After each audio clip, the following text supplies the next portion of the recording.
In his book, Mere Christianity says this about his argument against God, about all the injustice in the world. He said, as an atheist, my argument against God was that the universe seems so cruel and unjust. But how had I got this idea of just and unjust? A man does not call a line crooked unless he has some idea of what a straight line is. You wouldn't know what a crooked line was unless you knew what a straight line was. You wouldn't know what injustice was unless you knew what justice was. And you wouldn't know what justice was unless there was a standard of justice beyond yourself. Lewis goes on to say, look, if it's just my personal opinion that there's evil in the world, then my personal opinion is not a real argument against God. See, if I admit there's real evil in the world, I have to admit there's a standard of good. Now, for those of you who were in here the other night, let me just say this is going to be review here for just a minute, but let me just point this out, that if there is no God, then you can't say that this was really wrong. 9/11. Oh, you could say you didn't like it. You could say it was inconvenient. You could say it made you sad, but you can't say it was objectively morally wrong. Why not? Well, because that's just your opinion against bin Laden's opinion. It's just two human beings arguing here. If there's no standard beyond humanity, who's to say you're right? Well, there is no right. It's just your opinion. Same thing. If there is no God, you can't say that this was morally wrong. The Holocaust. That's just your opinion. It's just your opinion against Hitler's opinion.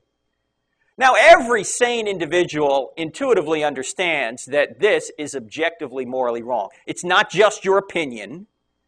It's not just something like a taste or a flavor.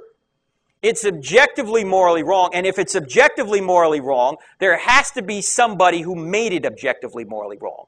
Every prescription has a prescriber. If there is a prescription on humanity that says this is wrong and say love is right, then somebody must have prescribed it. Suppose you go to the pharmacist with a prescription and you hand it to him, and he says, hey, who prescribed this? And you go, nobody. Are you going to get the medicine? No. All prescriptions have prescribers, and there is a prescription out there. In fact, you can look at it this way. How do you know who's right and who's wrong, Mother Teresa or Hitler? How do you know who's right and who's wrong? A standard. There's got to be a standard. Mother Teresa's not the standard. Hitler's not the standard. In fact, here's an easy way of looking at this.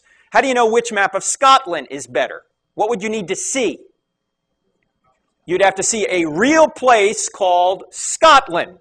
And when you see a real, unchanging place called Scotland, you can see that map A, while it's not perfect, is a better representation of the real Scotland than is map B.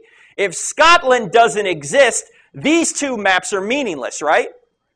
Likewise, if there's no standard of morality beyond Mother Teresa and Hitler, then anything you say about their morality or immorality is meaningless as well. That's just your opinion. But since here, real Scotland does exist, we can see that map A is better. Not perfect, but better. That's exactly what you do when you compare Mother Teresa and Hitler. Mother Teresa wasn't the standard. Hitler wasn't the standard. There's a standard beyond both of them by which we measure both of them. And we say Mother Teresa lived up to that standard better than did Hitler. Again, C.S. Lewis said it best.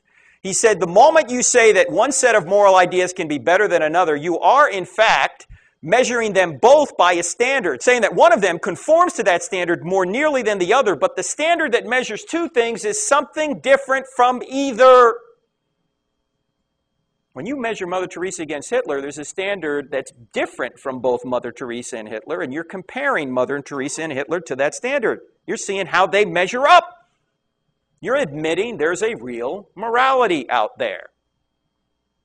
So there is a real morality out there. And if you say Hitler was evil, you only know that because you have some idea of what good is. And you're saying he's fallen short of that standard. So, bottom line, does evil disprove God? No. Evil does not disprove God. The existence of evil actually presupposes God because objective evil can't exist unless God does. In fact, this may seem a little strange, but evil doesn't disprove God. It may prove there's a devil out there, but it doesn't disprove God.